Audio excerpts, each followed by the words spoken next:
നമസ്കാരം. ലിസ്റ്റിൻ സ്റ്റീഫൻ എന്ന പേര് നമ്മൾ കേൾക്കാൻ തുടങ്ങിയിട്ട് 15 വർഷമായി. ലിസ്റ്റിൻ സ്റ്റീഫനെതിരെ ഇപ്പോൾ നിവിൻ പോളി ഫാൻസിന്റെ വലിയ രീതിയിലുള്ള സൈബർ ആക്രമണങ്ങൾ നടന്നുകൊണ്ടിരിക്കുകയാണ്. അതിനൊക്കെ അർഹനാണോ, ആ സൈബർ ആക്രമണങ്ങളൊക്കെ നേരിടാൻ ശരിക്കും അർഹനാണോ ലിസ്റ്റിൻ സ്റ്റീഫൻ എന്നൊക്കെ പരിശോധിച്ച് നോക്കിയാൽ തീർച്ചയായും ലിസ്റ്റിൻ സ്റ്റീഫൻ അതിന് അർഹനാണ് എന്നുള്ളതാണ്. ലിസ്റ്റിൻ സ്റ്റീഫൻ കഴിഞ്ഞ ദിവസമാണ് ദിലീപിന്റെ പുതിയ സിനിമയുടെ അതായത് പ്രിൻസ് ആൻഡ് ഫാമിലി എന്ന് പറയുന്ന ദിലീപിന്റെ പുറത്തിറങ്ങാൻ പോകുന്ന സിനിമയുടെ ആ ഒരു ഫംഗ്ഷൻ പരിപാടിയുമായിട്ട് ബന്ധപ്പെട്ട് ലിസ്റ്റിൻ സ്റ്റീഫൻ നടത്തിയ ഒരു പ്രതികരണം. ആ പ്രതികരണമാണ് ഇപ്പോൾ വലിയ രീതിയിൽ തന്നെ സമൂഹ മാധ്യമങ്ങളിലൊക്കെ ചർച്ചയായി മാറിയിട്ടുള്ളത്. എല്ലാ നടന്മാരെയും, അതായത് മമ്മൂട്ടി തുടങ്ങി ഇപ്പൊ വന്നിട്ടുള്ള നടന്മാരെ പോലും സംശയ നിലയിൽ നിർത്തുന്ന രീതിയിലുള്ള ഒരു പ്രതികരണമാണ് നമ്മുടെ ലിസ്റ്റിൻ സ്റ്റീഫൻ നടത്തിയത്. ലിസ്റ്റിന്റെ ആ പ്രതികരണം ഞാനൊന്ന് വായിക്കാം. മലയാള സിനിമയിൽ വന്നിട്ട് 10-15 വർഷമായി, കുറെ അധികം സിനിമകളും ചെയ്തിട്ടുണ്ട്. പക്ഷേ മലയാള സിനിമയിലെ പ്രമുഖ നടൻ വലിയ തെറ്റിലേക്ക് ഇന്ന് തിരികൊളുത്തിയിട്ടുണ്ട്. വലിയൊരു മാലപ്പടക്കത്തിനാണ് തിരികൊളുത്തിയത്. അത് വേണ്ടായിരുന്നു. ഞാൻ പറയുമ്പോൾ ആ നടൻ ഇത് കാണും. പക്ഷെ ആ നടൻ ചെയ്തത് വലിയ തെറ്റാണ് എന്ന് ഓർമ്മിപ്പിക്കുകയാണ്. ഇനിയും ആ തെറ്റ് തുടരരുത്, ആവർത്തിക്കരുത്. കാരണം അങ്ങനെ തുടർന്നു കഴിഞ്ഞാൽ അത് വലിയ പ്രശ്നങ്ങൾക്കും കാരണമാകും. ഇങ്ങനെയാണ് ലിസ്റ്റിൻ സ്റ്റീഫൻ നടത്തിയ പ്രതികരണം. ആരാണ് നടൻ, ഏത് പ്രമുഖ നടനെ പറ്റിയാണ് അത് പറയുന്നത് എന്നതിനെ പറ്റിയൊന്നും ലിസ്റ്റിൻ സ്റ്റീഫൻ പറയുന്നില്ല. ലിസ്റ്റിൻ സ്റ്റീഫൻ അത് മനഃപൂർവ്വം പറയാത്തതാണോ അല്ലെങ്കിൽ അദ്ദേഹം പേടിച്ചിട്ട് പറയാത്തതാണോ എന്ന രീതിയിലുള്ള രണ്ട് രീതിയിലുള്ള പല അഭിപ്രായങ്ങൾ നമ്മുടെ ഇവിടെ നിലനിൽക്കുന്നുണ്ട്. സ്വാഭാവികമായിട്ടും അദ്ദേഹത്തിന്റെ പ്രതികരണം പരിശോധിക്കുന്നത് നമുക്കറിയാം. അദ്ദേഹം ഒരു പ്രമുഖ നടനെ പറ്റി പറയുന്നു. ഗുരുതരമായിട്ടുള്ള ഒരു ആരോപണമാണ് അദ്ദേഹം ഉയർത്തുന്നത്. സ്വാഭാവികമായും അങ്ങനെ ഒരു ആരോപണം ഉയർത്തുമ്പോൾ ആരെ കുറിച്ചാണ് ഇദ്ദേഹം പറയുന്നതെന്ന് പറയാനുള്ള ബാധ്യത ലിസ്റ്റിൻ സ്റ്റീഫനുണ്ട്. ലിസ്റ്റിൻ സ്റ്റീഫൻ നല്ല ബുദ്ധിമാനാണ്. പലപ്പോഴും ലിസ്റ്റിന്റെ പല സിനിമകളും റിലീസ് ചെയ്യുന്നതിന് മുന്നോടിയായിട്ട് നടക്കുന്ന പരിപാടികളിൽ ലിസ്റ്റിൻ കാണിച്ചു കൂട്ടുന്ന പല രീതിയിലുള്ള, അതായത് വാർത്തകൾ ഇടം നേടാൻ വേണ്ടി കാണിച്ചു കൂട്ടുന്ന പല നമ്പറുകളും നമ്മൾ കണ്ടിട്ടുള്ളതാണ്. പല രീതിയിലുള്ള പല ഷോസ് ഒക്കെ കാണിച്ചിട്ട്, പല ഷോയൊക്കെ കാണിച്ച് യൂട്യൂബേഴ്സിനെ ഉപയോഗിച്ചുകൊണ്ട് അത് വൈറലാക്കുന്ന ഒരു പരിപാടിയൊക്കെ നിലവിൽ ലിസ്റ്റിന്റെ ഭാഗത്ത് നമ്മൾ പലപ്പോഴും കണ്ടിട്ടുണ്ട്. അപ്പോ ലിസ്റ്റിൽ ഇങ്ങനെ ഒരു കാര്യം പറയുമ്പോൾ, പ്രത്യേകിച്ച് പ്രമുഖ നടൻ എന്നൊക്കെ എടുത്തു പറയുമ്പോൾ അത് മാധ്യമങ്ങളിൽ വാർത്തയാകാൻ സാധ്യതയുണ്ടെന്ന് നന്നായി തന്നെ ലിസ്റ്റിന് അറിയാം. അപ്പോ ലിസ്റ്റിന് ഇപ്പൊ മാധ്യമങ്ങൾ ചോദിക്കുന്നു ആരാണ് ആ പ്രമുഖ നടൻ, ആ പ്രമുഖ നടൻ ആരായിരുന്നു എന്ന് പറഞ്ഞിരുന്നുവെങ്കിൽ ഇത്ര വലിയ പ്രശ്നമാകുമായിരുന്നു എന്നൊക്കെ ചോദിക്കുമ്പോൾ ലിസ്റ്റിന് അതിന് മറുപടിയായിട്ട് പറയുന്നത്, അതായത് ഞാൻ അങ്ങനെ ഒരാളുടെ പേരെടുത്തു പറഞ്ഞിട്ടുണ്ടെങ്കിൽ എന്നെ ഈ പറഞ്ഞ അവരുടെ ഫാൻസ് ആക്രമിക്കാനും സൈബർ ആക്രമണമൊക്കെ നടത്താൻ സാധ്യതയുണ്ട്, അതൊന്ന് പേടിച്ചിട്ടാണ് പറയാത്തത് എന്നാണ് പറയുന്നത്. ഇത്ര പേടിയുള്ള ആളെന്തിനാണ് പിന്നെ ഇമാതിരി ഒരു തീർവാർത്തയിൽ നിൽക്കുന്നത് എന്നാണ് പലരും ചോദിക്കുന്നത്. ലിസ്റ്റിൻ ഇങ്ങനെ ഒരു വെളിപ്പെടുത്തൽ നടത്തിയപ്പോൾ തന്നെ ഈ നാട്ടിലെ ഏറ്റവും കൂടുതൽ വ്യാജ വാർത്ത പ്രചരിപ്പിക്കുന്ന മറുത അപ്പൊ തന്നെ അങ്ങ് തീരുമാനിച്ചു. അത് നിവിൻ പോളിയെ കുറിച്ചാണ് പറഞ്ഞിട്ടുള്ളത്. പിന്നെ നിവിൻ പോളിയെ മറ്റുള്ള മാധ്യമങ്ങളൊക്കെ എടുത്തതായത് നിവിൻ പോളിയാണെന്ന് പറഞ്ഞുകൊണ്ട് ചില സംഘപരിവാർ രാഷ്ട്രീയമൊക്കെ മനസ്സിൽ വെച്ചുകൊണ്ട് നടക്കുന്ന പല മാധ്യമങ്ങളും എടുത്ത് ഇത്തരത്തിലുള്ള വാർത്ത കൊടുക്കാൻ ഇടയായി. അവസാനം നിവിൻ പോളിയാണോ എന്ന് ലിസ്റ്റിൻ സ്റ്റീഫനോട് ചോദിക്കുമ്പോൾ ലിസ്റ്റിൻ സ്റ്റീഫൻ അല്ല എന്ന് പോലും പറയുന്നില്ല. ഞാൻ അയാളുടെ പേര് പറഞ്ഞിട്ടില്ലല്ലോ എന്നാണ് പറയുന്നത്. അപ്പൊ വീണ്ടും ഈ പറയുന്ന പോലെ പലരെയും സംശയ നിഴലിൽ നിർത്താൻ വേണ്ടി ലിസ്റ്റിൻ സ്റ്റീഫൻ ഇങ്ങനെ തുടരെ ഓരോന്ന് പറഞ്ഞുകൊണ്ടിരിക്കുകയാണെന്നാണ് ഇതിൽ നിന്ന് മനസ്സിലാക്കേണ്ടത്. എനിക്ക് പേടിയാണ്, എന്നെ പതേ ഫാൻസുകാരൊക്കെ ആക്രമിച്ചുകൊണ്ടിരിക്കുകയാണ് എന്നൊക്കെ പറഞ്ഞുകൊണ്ട് ഒരു ഇരവാദം സത്യത്തിൽ ഈ പറയുന്ന ലിസ്റ്റിൻ സ്റ്റീഫൻ മുഴക്കുന്നത് കാണുമ്പോൾ സ്വാഭാവികമായും നിങ്ങളല്ലേ ഇതിന് തുടക്കം വെച്ചത്, നിങ്ങളല്ലേ ഇതൊക്കെ മാധ്യമങ്ങളിൽ വലിയ വാർത്തയാകാനായിട്ടുള്ള ഇടങ്ങൾ ഒരുക്കി കൊടുത്തത്. എന്നിട്ട് ഇതൊന്നും ഞാൻ അറിഞ്ഞില്ലപ്പാ എന്ന് പറഞ്ഞപ്പോൾ കൈ കഴുകുന്നത് കാണുമ്പോൾ ലിസ്റ്റിൻ സ്റ്റീഫൻ ഈ യൂട്യൂബേഴ്സിന്റെ മുമ്പിൽ ഷോ കാണിക്കാൻ വേണ്ടി, വാർത്തകൾ ഇടം നേടാൻ വേണ്ടി ചില കോമാളിത്തരങ്ങൾ കാണിക്കാറുണ്ട്.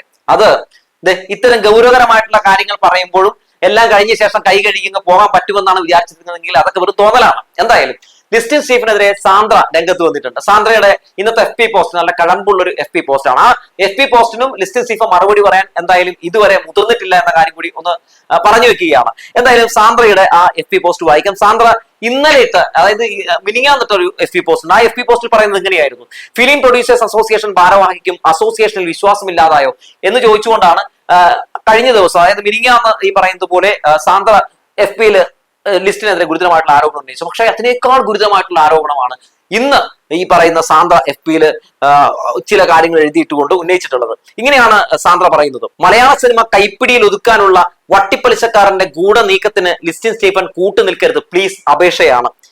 തമിഴ്നാട്ടിലെ വട്ടിപ്പലിശക്കാരന്റെ വഴിവിട്ട സാമ്പത്തിക താല്പര്യങ്ങൾക്ക് വഴിവെട്ടാൻ മലയാള സിനിമാ വ്യവസായത്തെ ഒറ്റിക്കൊടുക്കുന്ന മഹാപാപം ലിസ്റ്റിൻ സ്റ്റീഫൻ ചെയ്യരുതെന്ന് അഭ്യർത്ഥിക്കുന്നു. Distributors association president, producers association treasurer എന്നീ സ്ഥാനങ്ങൾ വഹിക്കുന്ന ലിസ്റ്റിൻ സ്റ്റീഫൻ മലയാള സിനിമാ വ്യവസായത്തിന് വേണ്ടി നല്ല കാര്യങ്ങൾ ചെയ്യാൻ ചുമതലപ്പെട്ടയാളാണ്. അടുത്ത തെരഞ്ഞെടുപ്പിൽ ഫിലിം ചേംബറിന്റെ ഭാരവാഹിയാകാനുള്ള അണിയറ നീക്കങ്ങളും അദ്ദേഹം നടത്തുന്നത് അറിയാം. നല്ലത് വരട്ടെ. മലയാള സിനിമയുടെ സമസ്ത മേഖലകളും ലിസ്റ്റിന്റെ കൈപ്പിടിയിൽ ഒതുങ്ങണമെന്ന താല്പര്യം അദ്ദേഹത്തെക്കാൾ കൂടുതൽ സംസ്ഥാനത്തിന് പുറത്തുള്ള കള്ളപ്പണ ലോബിക്കാണ്. കഴിഞ്ഞ ദിവസം ഒരു സിനിമയുടെ പ്രൊമോഷൻ പരിപാടിയിൽ ലിസ്റ്റിൻ നടത്തിയ ഭീഷണി പ്രസംഗത്തെയും ഗൂഢാലോചനകളുടെ ഭാഗമായി കാണുന്നു. പ്രൊഡ്യൂസേഴ്സ് അസോസിയേഷൻ അടുത്ത കാലത്ത് സിനിമയുടെ ലാഭനഷ്ട കണക്കുകൾ പുറത്തുവിടുന്നതും ഇത്തരമൊരു ഗൂഢതന്ത്രത്തിന്റെ ഭാഗമാണ്. തിയേറ്ററുകളിൽ നിന്ന് ലഭിക്കുന്ന പണത്തിന്റെ മാത്രം കണക്ക് പുറത്തുവിട്ട് മലയാള സിനിമാ വ്യവസായം നഷ്ടമാണെന്ന് വരുത്തി തീർത്ത് മലയാള സിനിമയിൽ നിന്ന് നിക്ഷേപകരെ അകറ്റുന്ന നടപടിയാണ് പ്രൊഡ്യൂസേഴ്സ് അസോസിയേഷൻ ഇപ്പോൾ ചെയ്യുന്നത്. തീർച്ചയായിട്ടും സാന്ദ്ര പറഞ്ഞത് 100% പിന്തുണയ്ക്കുന്നു. ഇത്തരത്തിൽ പല കണക്കുകൾ പുറത്തുവിടുന്നു. ഈ കണക്കുകളോ ആ കണക്കുകൾ എടുത്ത് പരിശോധിച്ച് നോക്കിയാൽ മൊത്തത്തിലുള്ള കണക്കല്ല. ആ കണക്കുകളിൽ ഈ പറയുന്നത് പോലെ ലാഭത്തിൽ വന്നിരിക്കുന്ന പല രീതിയിലും പല റൈറ്റ്സുകളൊക്കെ വിറ്റ് കഴിഞ്ഞ ശേഷമുള്ള ലാഭത്തിൽ വന്നിരിക്കുന്ന സിനിമകൾ പോലും ഇതിൽ പെടുന്നു എന്നുള്ളതാണ്. ഇത് കാണുമ്പോൾ ഇവരുടെ ഈ കണക്ക് പട്ടിക കാണുമ്പോൾ സ്വാഭാവികമായിട്ടും പലർക്കും പേടി ഉണ്ടാകാനും പൈസ മുടക്കാനും ഒക്കെ ഒരു ഭയം കാണും. അങ്ങനെ വരുമ്പോൾ പലരും പിന്നോട്ട് വലിയ സാഹചര്യം ഉണ്ടാകും. അത് തീർച്ചയായിട്ടും സത്യമാണ്. ഈ പറയുന്നത് പോലെ സാന്ദ്ര നല്ല തന്റെ അടുത്തോടു കൂടി അത് പറഞ്ഞതിൽ ഒരു ബിഗ് സല്യൂട്ട്. ആർക്കാണ് ഇതുകൊണ്ടൊരു നേട്ടം എന്ന് സാന്ദ്ര ചോദിക്കുകയാണ്. ലിസ്റ്റിൻ സ്റ്റീഫൻ എന്ന നിർമ്മാതാവ് മറ്റു പല സിനിമകൾക്കും കൂടി പലിശയ്ക്ക് പണം നൽകുന്നയാളാണെന്ന് നമുക്കറിയാം.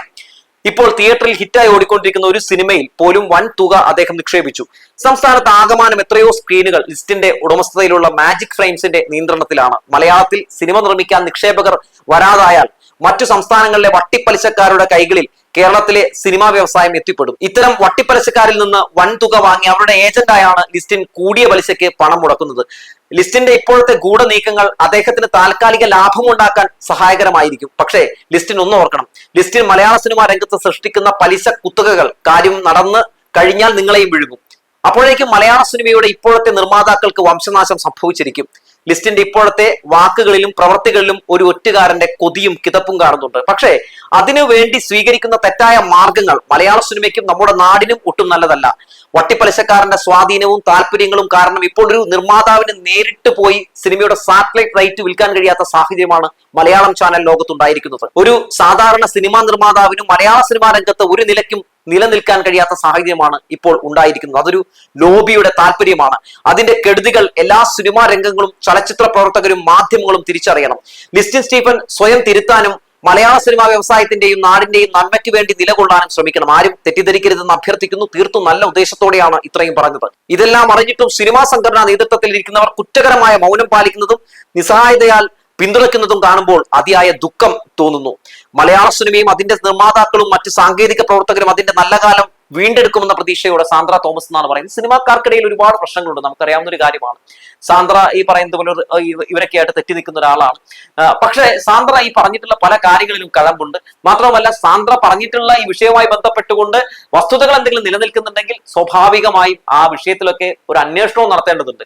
എന്തായാലും ഈ വിഷയത്തിൽ ലിസ്റ്റിൻ സ്റ്റീഫനോട് ചോദ്യങ്ങൾ ചോദിക്കുമ്പോൾ മാധ്യമപ്രവർത്തകരോട് മറുപടി പറയാനോ സാന്ദ്ര തോമസിനോട് മറുപടി പറയാനില്ല എന്ന രീതിയിലാണ് പ്രതികരണം ലിസ്റ്റിൻ രേഖപ്പെടുത്തുന്നത്. വളരെ ഗുരുതരമായിട്ടുള്ള ആരോപണം ലിസ്റ്റിനെതിരെ ഉന്നയിക്കുമ്പോൾ ലിസ്റ്റിൻ പറയുന്നത് എനിക്ക് ഈ വിഷയത്തിൽ ഒരു മറുപടി പറയാനില്ല എന്ന് പറയുന്നു. ഏത് സൈബർ ആക്രമണം ഭയന്നിട്ടാണോ ഈ ഒരു വിഷയത്തിൽ പ്രതികരണം രേഖപ്പെടുത്താത്തത്? എന്തായാലും ലിസ്റ്റിൻ എന്ന് പറയുന്ന ഈ ചെറുപ്പക്കാരൻ മലയാള സിനിമയിലേക്ക് വന്നപ്പോൾ നമുക്കറിയാം ഒരു മൂലക്കിടന്ന ഒരു വ്യക്തിയാണ്. പെട്ടെന്ന് വളർന്ന് പന്തളിച്ചു, ഒരുപാട് സിനിമകളൊക്കെ ഈ പറയുന്നത് പോലെ പ്രൊഡ്യൂസ് ചെയ്തു. ഇപ്പോ എല്ലാം തീരുമാനിക്കാൻ പറ്റുന്ന മലയാള സിനിമയുടെ പല ഗതികൾ നിയന്ത്രിക്കാൻ പറ്റുന്ന ഒരു അവസ്ഥയിലേക്കൊക്കെ ഇദ്ദേഹം എത്തിപ്പെട്ടിട്ടുണ്ട് എന്നുള്ള കാര്യം കൂടി നമുക്കെല്ലാവർക്കും അറിയാവുന്ന ഒരു കാര്യമാണ്. ഈ പൊടുന്നനെയാണ് ഈ സിനിമകളുടെയൊക്കെ ഈ ലാഭ കണക്കുകളൊക്കെ പുറത്തുവിടുന്ന ഒരു സാഹചര്യം നമ്മൾ കണ്ടു തുടങ്ങിയതല്ലേ. അതിലൊരു തന്ത്രമുണ്ട് സത്യം പറഞ്ഞിട്ടുണ്ടെങ്കിൽ.